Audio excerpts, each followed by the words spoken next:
Azzi, how does a win like this in the quarterfinals kind of set the tone for the way you guys want to approach the rest of the tournament? I mean, it felt really nice. I thought it was a good team win. Our defense was everything we've been preparing for this week. And I think kind of towards that, like we played UConn basketball. We were smart. Ball didn't necessarily go in, but we got those good open shots, which is all you can ask for. We know the ball's going to go in eventually.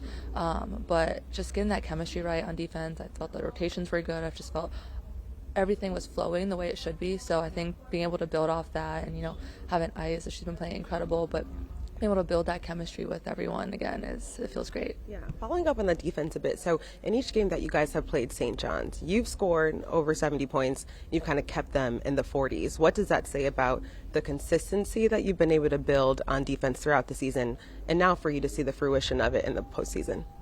I mean, that's pretty cool. I didn't know that, but he's coached. All the coaches have definitely been harping on defense all season, and that's been like a main priority and goal for ours.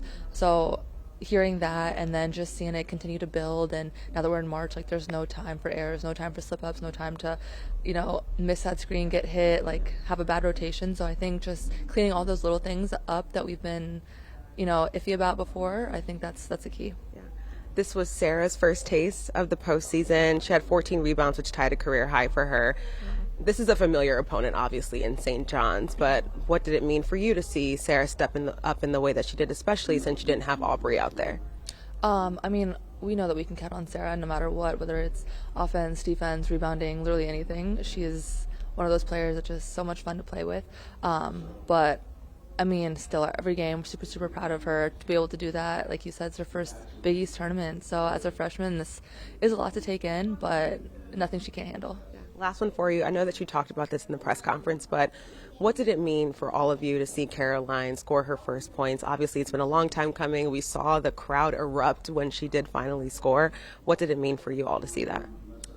It was incredible, such a special moment, and like I said before, like we all know what it's been like, or most of us know what it's like to come back from injury, and you're playing well in practice, and you get in the game, and like you're nervous, you just want the ball to go in, and it hasn't, and so I know that like she kind of feels a weight off her shoulders now that she's seen the ball go in, and she's been killing it in practice. So I'm super excited to see her to kind of grow in that confidence when she's in the game. Yeah, many more from her to come, I'm sure. Can't wait. Thank you, Azzi. Thank you. Coach, so you score over 70 points against St. John's in each of the games that you've played with them. You've held them to about 40. What does that say about the consistency that you've been able to build defensively? Yeah, they're not exactly the easiest team to play defense against because they do so many things, and they're somewhat complicated, and you have to stay on top of things, and I just think our players know that it's going to be hard. So I think they're locked in when we play, every team, but especially a team like St. John's where, one little mistake, it's open three, another little mistake, it's a layup. So the hard thing is when you play St. John's, it's hard to score against them. That's why their games, well, two reasons. Their games are low scoring because they take the whole shot clock to shoot it. So you're not going to get many possessions. And then when you do get the ball, they're really, really good defensively. So, to get 70 and go 2 for 19 from the three-point line, pretty happy with that. Knocking off some dust, I'm sure. The first taste of the postseason for Sara, I know that this is an opponent that she's already seen a couple of times, but how do you feel about her approach, especially given the fact that she had 14 rebounds and you didn't have Aubrey out there?